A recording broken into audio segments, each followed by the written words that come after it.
Welcome to the fourth wing. These schools that threaten to kill you at every step. I have drunk so much tea in the past couple of days, and I hate that feeling so much. I'm convinced that there's something laced within these pages.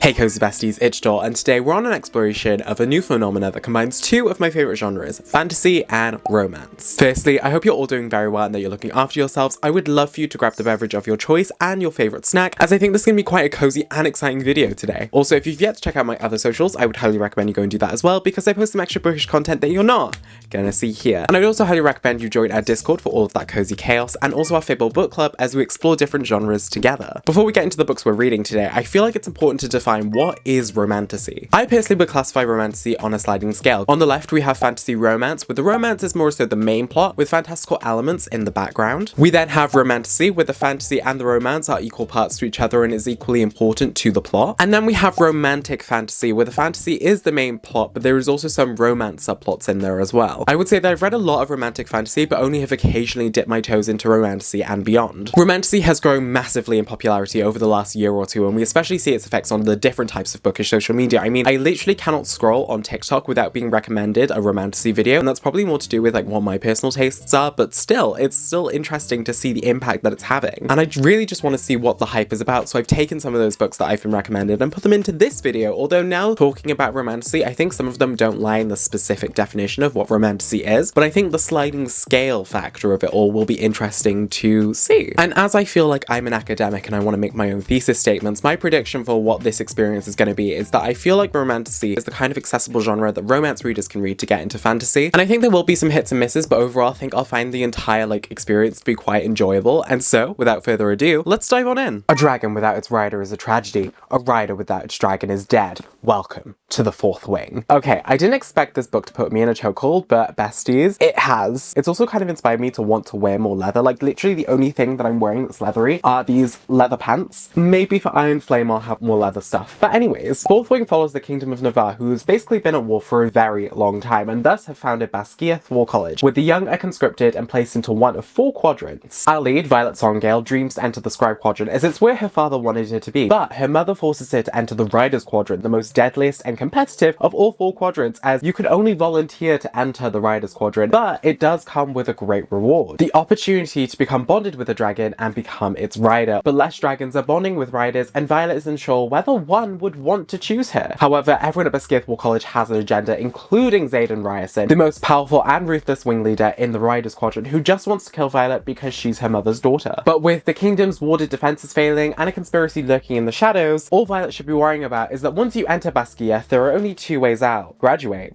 or die. After reading this book, I put it down, opened my phone, went to Goodreads, and immediately wanted to find out when Iron Flame was coming out, because I surprisingly enjoyed this book so much. Now, I have to preface, this isn't the best book I've ever read, nor is it life-changing for me, but there was something about this book that really kept me going and wanting to read it. I just became invested in the story, and it made for a really interesting read. I'm just a massive fan of a plot of a deadly schools that threaten to kill you at every step. It reminds me a little of YA dystopian fiction, like a combination between the Hunger Games and Divergent, but then mixed with this fantastical element. I think it really suited the book well. I also loved how in the very beginning Yaros immediately sets up the stakes for the story by introducing a character that we think is going to become one of the main characters of the story, only for her to literally kill him off in that chapter, because it immediately establishes the stakes for the story and also makes us aware that our characters may not survive this book. The plot also has a very neat progression between what's happening inside Bastia versus what's happening in the wider world, and both do influence each other bit by bit, especially as we reach the end of the book, as we see a lot of what's happening in the wider world be fully comprehended. I also wanted to take the time to make a quick mention of Violet's character growth, because she does grow a lot in this book, and I really love her progression throughout Fourth Wing, because she really does try and make the best of the situation that she has been forced into. I feel like Violet throughout the book was able to embrace what it meant to be in the Riders Quadrant. I feel like she had the qualities of a rider in there all along, but she was just always taught that the qualities she had were less than, that she was less than. And so yeah, props to you, Valence, for overcoming that and having the courage to do what you want to do. Speaking of Violet, silence. The romance between Xaden and Violet was tantalizing, especially with how it forms a slight comparison to the relationship between Dane and Violet. Oh my god, Dane is so annoying. Dane just wants nothing more than to coddle Violet and protect her and get her away from the Riders Quadrant, put her into the Scribe Quadrant because he views her as a liability. But then Xaden's there like, I'm gonna push you, encourage you, and make things more accessible for you so that you can be the person that you know you want to be. And it was really satisfying to see Xaden and Violet go from hating each other to forming a relationship. Like, I wouldn't necessarily call enemies to lovers, as they weren't exactly trying to kill each other, but I would definitely say their conflict made for great moments of comedy and intensity. The world building of this book was a mixed experience. I think if I was someone who hadn't read much fantasy before, I wouldn't have minded, but there were definitely some info dumps throughout the story, especially with Violet, who recounts history through as like a coping mechanism, which I find quite endearing. And there are just some points of the world building that do leave a bit of a question mark for me, but I remember Yaros mentioning in like interviews and stuff how she really wanted to make fantasy accessible to romance girlies, and so Fourth Wing kind of does that in a way that makes it accessible to them. I can forgive the info dumps in this scenario. I can forgive like a slack like of detail to world building because it's not the most important factor here. We are trying to balance the romance and the fantasy, so I feel like there are some allowances that can be made, especially as Yaros has already prefaced that this is a book for romance girlies trying to read fantasy. I love the concept of dragons bonding with riders though, and them having a magical ability as a result of that bond. Overall, I think readers who have read contemporary romance and other romantasy books would probably enjoy this. I feel like if you're a sole fantasy reader, I should warn you that the fantasy side might let you down a bit, but because it's been written to make it accessible to non-fantasy readers,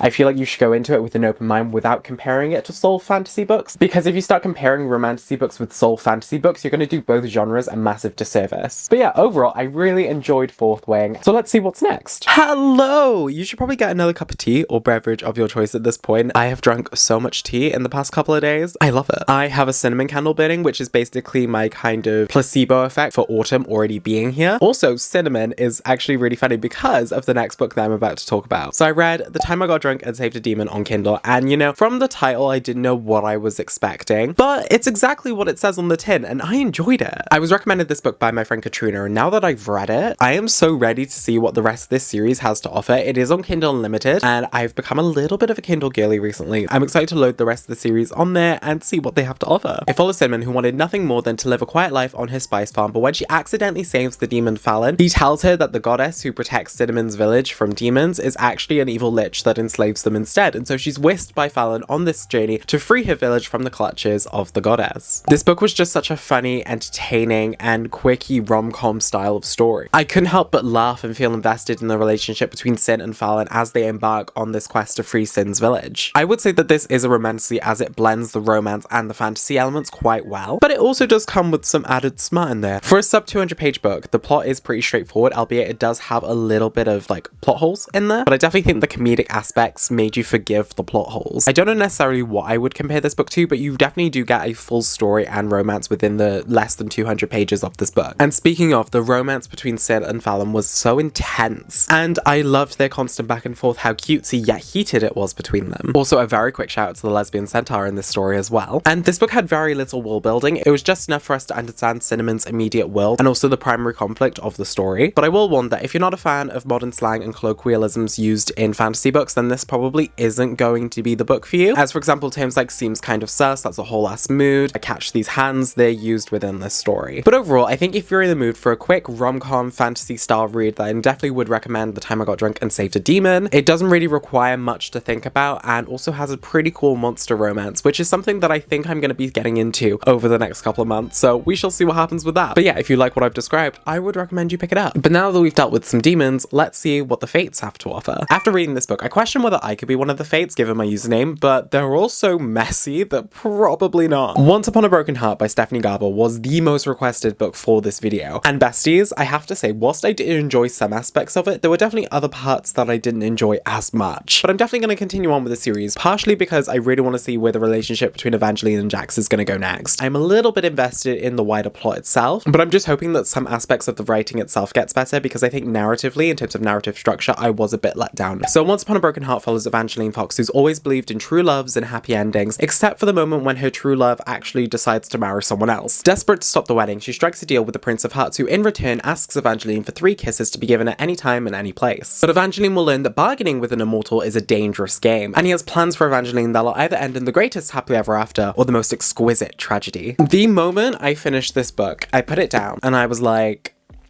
that's it. And I hate that feeling so much, because I think that perfectly sums up my feelings about this book, because it feels more so like an act 1 of a story rather than a full book in and of itself. And whilst I did enjoy the build-up of this book and some of the events that took place, like Stephanie Garber can definitely make you feel lost in a setting and just the whimsicality of it all, I really liked that. However, I just hate it when books don't stand on their own and instead rely on you having to read books 2 and 3. Whilst I'm okay to alluding to a sequel with some plot threads, we only get like 1 or 2 major reveals at the end of this book. Like, none of the conflicts of this book are solved. Instead, you're just left lingering on a cliffhanger, and so you have to wait for book 2 in order to know what happens next for the hope of some resolution, and personally, I'm not a massive fan of that. However, I will say that's probably just because of my experience as a fantasy reader first and foremost, and there may be some girlies out there that like having that kind of cliffhanger-esque thing. Putting all of that aside, it does lean well into the romantasy genre, as it does blend the fantasy and the romance quite well. I literally just remember that Stephanie Garber introduced vampires in this book, and for what reason, I have no idea, but it felt like they didn't really fit in the world that she was building. I just feel like she just put them in because they were cool. I can't for the life of me tell you why it was necessary for vampires to be in this book. Aside from that, I think the deal that Evangeline strikes is so intriguing, because it's really the point where she has the most agency throughout the book, and that's at the very beginning. Like, the biggest decision that Evangeline makes in this story is literally the deal that she makes with Jax. But I love the sense of the deal, because kisses are such an intimate thing, and for Jax to control who she kisses and when, I think is such like a nice narrative piece, because it also makes for the romance between them to be so like tantalizing later on. It's definitely a slow burn romance between Evangeline and Jax, and I'm loving the way that it's building between them, and I'm intrigued as to how it's going to develop in the future books. Overall, I would recommend Once Upon a Broken Heart if you're looking for a very quick romantasy with an intriguing premise, but it's one where I would definitely recommend having all 3 books in the series before starting book 1, because given the way that Stephanie Garber writes the first book, you probably will need books 2 and 3 in order to have a complete story. I'm kind of sad that I didn't enjoy this as much as I wanted to, but also I'm glad that I enjoyed it enough to want to read the sequel. And so now we're gonna go from the beginning of a story to what happens after one ends. You know, I've always pondered what happens after the end of an epic fantasy book where the heroes have defeated the great evil, and you know, what happens after the epilogue. This book works to answer that in a fun yet quirky way. So This Is Ever After by F.T. Lukens follows Arik, the prophesized hero who saves the kingdom of Air from the evil one, now stuck as its ruler after discovering that the heir they tried to rescue is actually dead. But the throne comes with a magical catch that Arik has to marry by the time he turns 18, otherwise he will wither away into nothing. And so with only 3 months left, Arik and his best friend and mage Matt embark on a quest to help him find a spouse. However, the answer to his pleas may have been in front of him all along. This was such a fast, cozy book that did rely on miscommunication, which is a trope that I absolutely hate. But I think it was okay in this scenario. I just wish the characters actually talked to one another and were open and honest with one another. But this book does have a happily ever after and quite the satisfying ending, so I kind of forgave the miscommunication a little bit in this book. I think the premise is quite intriguing, and I loved how it progressed throughout the story. It's funny and witty where it needs to be, and the characters do just feel alive. Oh my god, there are so many birds outside. Despite us joining after the adventure and seeing an already established dynamic of characters, it was interesting to just kind of slip on in and see how everything worked between all of them. And I really enjoyed the way that F.T. Lukens wrote the dynamic and the relationships between these characters, because it does feel like they have been friends for quite some time. And although I wish we got a little bit of what happened before the Ever After, it is just a personal wish of mine, and I hope F.T. Lukens does consider writing that one day, because it would be so intriguing to read about their adventures. And I just don't know if this book necessarily required it for the book to succeed even more than it did. Apart from that, my only other wish was that I wish it didn't take as long for the main couple to get together, because we only get a short time with them as a couple at the end of the story. I hope they had gotten together a little bit prior so that we had more time with them as a couple instead of going with the miscommunication longer than it needed to, because god, it went on for like 80% of this book. But it was definitely a really good read, filled with a lot of romantic tropes like forced proximity, love potions, mutual pining, and just all the good stuff. I think if you're looking for a cozy gay romantasy, then then this is definitely the book for you. Although I would say if you're not a fan of miscommunication / lack of communication, then I definitely would skip this one and move to like another read instead. But overall, it's still such a cute and fun book to read. And now we're on our way to our very last read. This is a book I've literally been seeing everywhere, and after reading it, I'm convinced that there's something laced within these pages, because despite me knowing that the writing of this book was absolutely bad, I could not stop reading it. And also, why is the book this long? It literally does not have to be this long. But anyways, From Blood and Ash by Jennifer R. Armentrout follows Poppy, the maiden, and she won't let you forget that, whose life is not her own, waiting for the day of the Ascension where she'll be able to be reunited with her brother. But when Hawk, a Golden Knight guard, enters her life, destiny and duty become entangled with desire and need. And with a fallen kingdom rising once more, determined to take back what they believe is theirs through violence and vengeance, the blood-soaked threads holding Poppy's life together begin to unravel. I don't know how to explain it. This book is not great, but I want to read more. I want to read the rest of this series. It's like a guilty pleasure read at this point. As soon as I finished it and I was reading it on my Kindle, I was very much tempted to just find the second book and download it and start reading. So it just begged the question, is this what the girlies who are fans of this series feel? Like they want to just continue on with the story, even though they know it might not be that good? Other than that, I think there's a few other things about this like book as a whole that I didn't really like. I feel like Poppy as a protagonist should have been more interesting, especially given her position in the world as a maiden. Like that's such an intriguing concept, but her only form of agency throughout this entire book is through her weapons training. Like her dagger is basically a character at this point with the amount of times that she takes it out. But also she frustrated me in the last third of this book because she was rationalizing everything around the guy that she was falling in love with, being like, because she loves him, he's at the top of the moral like compass. Like,